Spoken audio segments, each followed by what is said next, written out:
Hello team, hope we're all doing well.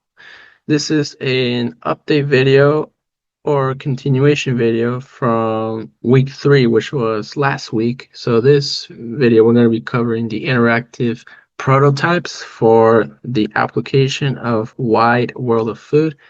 As we're following the design process this month, we're now in the process currently of finalizing the designs.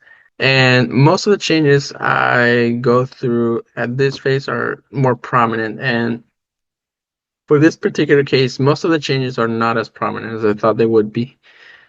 But perhaps that might change whether the users like it or not.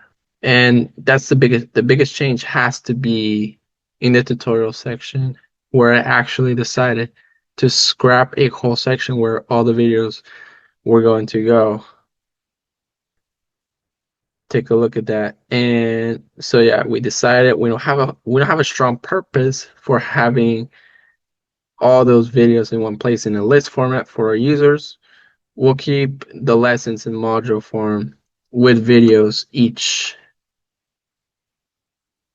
Now, I would like to mention one thing that did sort of surprise me or gave me some sort of confidence was using auto layout.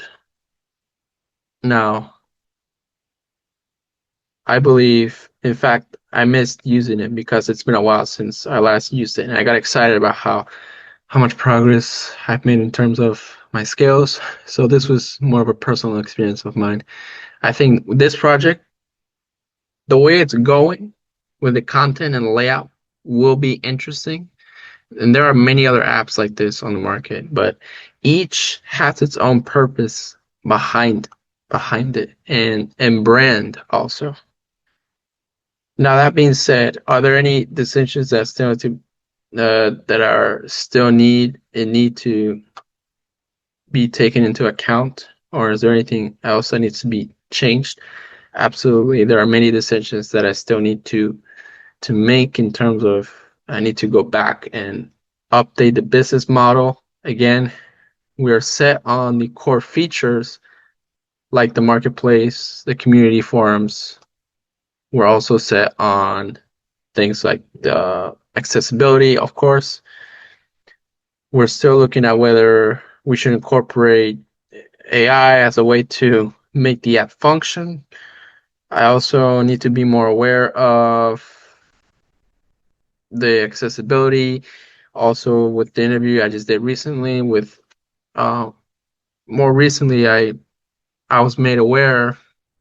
The interview allowed me to think about some things that I was not aware of, and it gave me some other ideas to play around with to improve on the app. And the other thing was any other concerns. I have concerns about the design itself in the sense that I know we're going to have to make changes to meet the standards for accessibility that we're looking for. The questions are more like, do all colors pass WCAG, double A contrast? Are all touch targets the right pixel size? I forgot it was the one I came up with. I think it was 48 pixels. Are all touch targets the right pixel size? Components, are they used everywhere? So the plan now is I'm going to return and go over those checks now to ensure we have a clean file and also that we can have a functioning prototype. So that being said, thank you for listening and I will keep in touch.